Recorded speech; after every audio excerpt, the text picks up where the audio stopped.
69वां अध्याय देवऋषि नारद जी का भगवान की ग्रहचर्या देखना। श्री सुखदेव जी कहते हैं, परीक्षित, जब देवऋषि नारद ने सुना कि भगवान श्री कृष्ण ने नरकासुर भौमासुर को मारकर अकेले ही हजारों राजकुमारियों के साथ विवाह कर लिया है, तब उनके मन में भगवान की रहन सहन देखने की बड़ी अभिलाषा हुई। वे सोचने लगे, और यह कितने आश्चर्य की बात है कि भगवान श्री कृष्ण ने एक ही शरीर से एक ही समय 16,000 महलों में अलग अलग 16,000 राजकुमारियों का पानी ग्रहण किया। देवऋषि नारद इस उत्सुकता से प्रेरित होकर भगवान की लीला देखने के लिए द्वारका आ पहुंचे।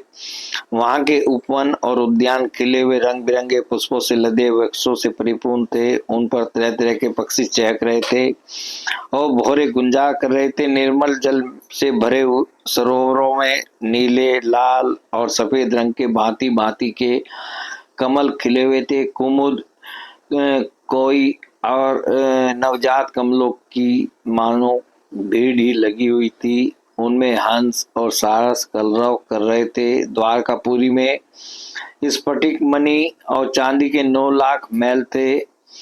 वे फर्श आदि में जड़ी हुई महामरकत मणि पन्ने की प्रभा से जगमगा रहे थे और उनमें सोने तथा हीरो की बहुत सी सामग्रियां शोभायमान थी। उसके राजपथ, बड़ी बड़ी सड़कें, गलियां, चौराहे और बाजार बहुत ही सुंदर सुंदर थे। घुड़साल आदि पशुओं के रहने के स्थान, सभा भवन और देव मंदिरों के कारण उसका सौंदर्य और भी चमक उठा था। उसकी सड़कों, चौक, गली और दरवाजों पर छिड़काव किया गया था। छोटी छोटी झंडियां और बड़े बड़े झंडे जगह जगह फहरा रहे थे, जिनके कारण रास्तों पर धूप नहीं आ पाती थी।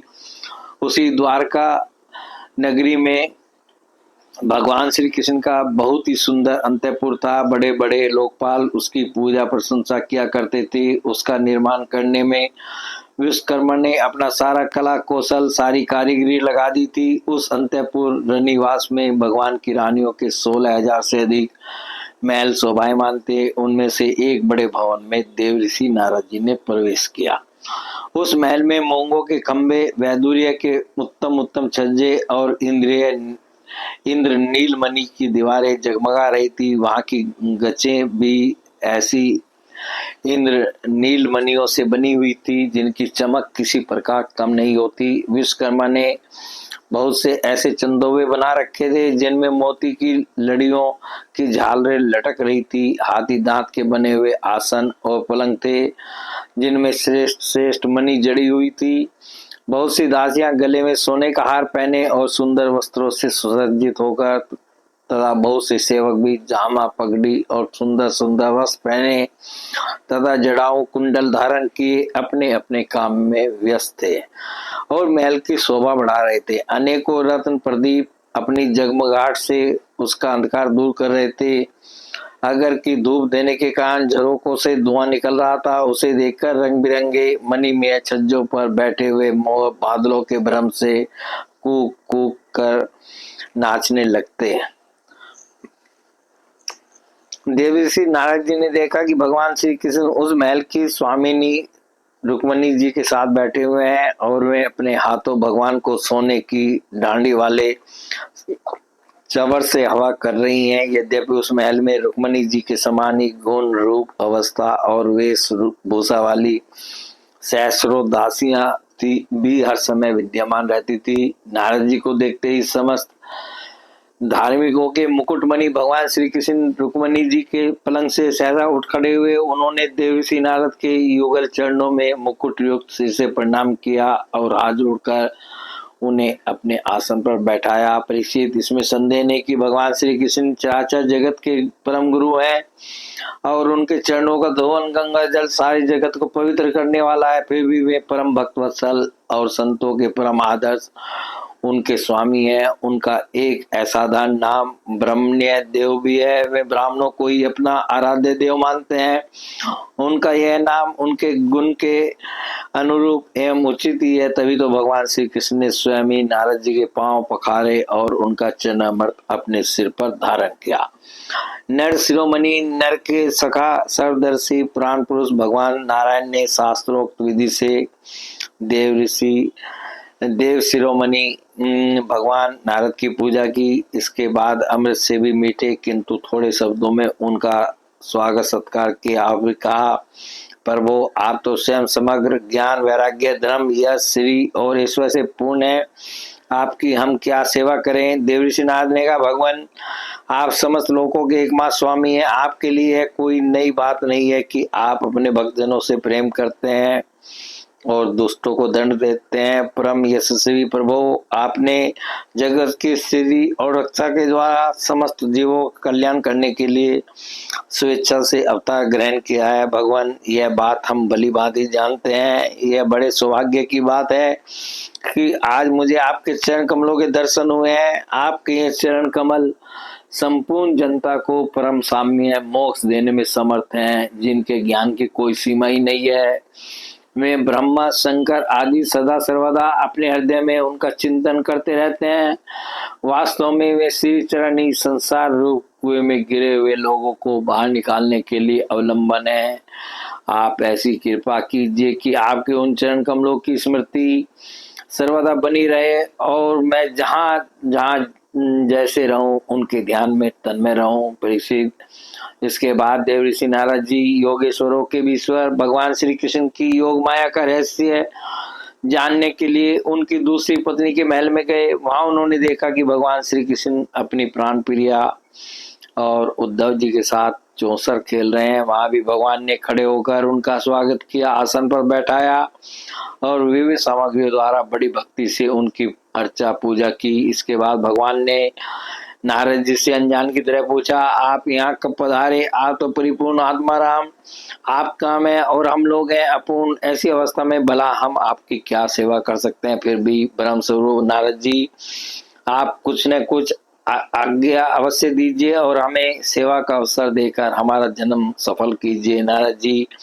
यह सब देख सुनकर चकित और विस्मित हो रहे थे। वे वहां से उठकर चुपचाप दूसरे महल में चले गए। उस महल में भी देवऋषि नारद ने देखा कि भगवान श्री कृष्ण अपने नन्हे नन्हे बच्चों को दुलार रहे हैं। वहां से फिर दूसरे महल में गए तो क्या देखते हैं कि भगवान श्री कृष्ण स्नान की तैयारी कर रहे हैं। इसी प्रकार देवऋषि नारद ने विभिन्न महलों में भगवान को भिन्न भिन्न कार्य करते देखा। कहीं वे या कुंडों में हवन कर रहे हैं तो कहीं पंच महायज्ञों से देवता आदि की आराधना कर रहे हैं, कहीं ब्राह्मणों को भोजन करा रहे हैं तो कहीं यज्ञ का अवशेष स्वयं भोजन कर रहे हैं, कहीं संध्या कर रहे हैं तो कहीं मौन होकर गायत्री का जप कर रहे हैं, कहीं हाथों में ढाल तलवार लेकर उनको चलाने के पैतरे बदल रहे हैं, कहीं घोड़े हाथी अथवा रथ पर सवार होकर श्री कृष्ण विचरण कर रहे हैं, कहीं पलंग पर सो रहे हैं तो कहीं वंदी जन उनकी स्तुति कर रहे हैं। किसी महल में उद्धव आदि मंत्रियों के साथ किसी गंभीर विषय पर परामर्श कर रहे हैं तो कहीं उत्तम उत्तम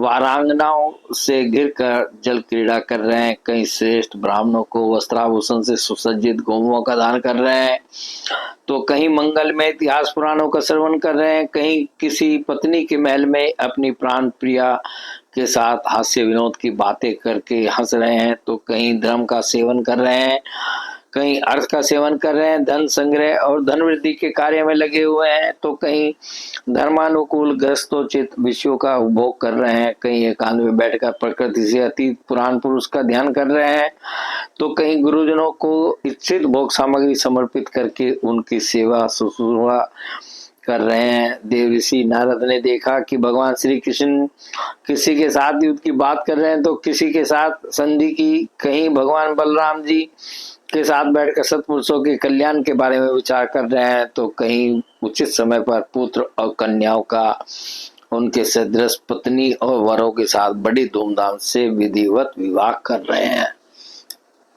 कहीं घर से कन्याओं को विदा कर रहे हैं तो कहीं बुलाने की तैयारी में लगे हुए हैं। योगेश्वरेश्वर भगवान श्री कृष्ण ने इन विराट उत्सवों को देखकर सभी लोग विस्मित चकित हो जाते थे। कहीं बड़े बड़े यज्ञों के द्वारा समस्त देवताओं का यजन पूजन और कहीं कुएं बगीचे और मठ आदि बनवाकर इष्टापूर्व धर्म का आचरण कर रहे हैं, कहीं श्रेष्ठ यादवों से घिरे हुए सिंधु देशीय घोड़े पर चढ़कर मृज्ञा कर रहे हैं, उसमें यज्ञ के लिए मेढ़े पशुओं का ही वध कर रहे हैं, और कहीं प्रजा में तथा अंतःपुर के महलों में वेश बदलकर छिपे रूप से सबका अभिप्राय जानने के लिए विचरण कर रहे हैं। क्यों न भगवान योगेश्वर जो हैं। परीक्षित, इस प्रकार मनुष्य की सी लीला करते हुए ऋषिकेश भगवान श्री कृष्ण की योग माया का वैभव देखकर देवर्षि नारद जी ने मुस्कुराते हुए उनसे कहा, योगेश्वर आत्मदेव, आपकी योग माया ब्रह्मा जी आदि बड़े बड़े मायावियों के लिए भी अगम्य है, परंतु हम आपकी योग माया का रहस्य जानते हैं, क्योंकि आपके चरण कमलों की सेवा करने से वह स्वयं ही हमारे सामने प्रकट हो गई है। देवताओं के भी आराध्य देव भगवान 14 भुवन आपके सुयश से परिपूर्ण हो रहे हैं। अब मुझे आज्ञा दीजिए कि मैं आपकी त्रिभुवन पावनी लीला का गान करता हुआ उन लोकों में विचरण करूं। भगवान श्री कृष्ण ने कहा, देवर्षि नारद जी, मैं धर्म का उपदेशक, पालन करने वाला और उसका अनुष्ठान करने वालों का अनुमोदन करता भी हूँ, इसलिए संसार को धर्म की शिक्षा देने के उद्देश्य से ही मैं इस प्रकार धर्म का आचरण करता हूँ। मेरे प्यारे पुत्र, तुम मेरी यह योग माया देखकर मोहित मत होना। श्री सुखदेव जी कहते हैं, इस प्रकार भगवान श्री कृष्ण गृहस्थों को पवित्र करने वाले श्रेष्ठ धर्मों का आचरण कर रहे थे। यद्यपि वे एक ही हैं, फिर भी देव ऋषि नारद जी ने उनको उनकी प्रत्येक पत्नी के महल में अलग अलग देखा। भगवान श्री कृष्ण की शक्ति अनंत है। उनकी योग माया का परम ऐश्वर्य बार बार देखकर देव ऋषि नारद के विस्मय और कौतूहल की सीमा न रही। द्वारका में भगवान श्री कृष्ण गृहस्थ की भांति ऐसा आचरण करते थे मानो धर्म, अर्थ और काम रूप पुरुषार्थ में उनकी बड़ी श्रद्धा हो। उन्होंने देवर्षि नारद का बहुत सम्मान किया। वे अत्यंत प्रसन्न होकर भगवान का स्मरण करते हुए वहां से चले गए। राजन, भगवान नारायण सारे जगत के कल्याण के लिए अपनी अचिंत्य महाशक्ति योग माया को स्वीकार करते हैं और इस प्रकार मनुष्यों की सी लीला करते हैं। द्वारकापुरी में 16,000 से भी अधिक पत्नियां अपनी सल्लज एवं प्रेम भरी चितवन तथा मंद मंद मुस्कान से उनकी सेवा करती थी और वे उनके साथ विहार करते थे। भगवान श्री कृष्ण ने जो लीलाएं की हैं उन्हें दूसरा कोई नहीं कर सकता। परीक्षित, वे विश्व की उत्पत्ति, स्थिति और प्रलय के परम कारण है, जो उनकी लीलाओं का गान श्रवण करने वालों का अनुमोदन करता है, उसे मोक्ष के मार्ग स्वरूप भगवान श्री कृष्ण के चरणों में परम प्रेममयी भक्ति प्राप्त हो जाती है। बोले भगवान श्री कृष्ण की जय।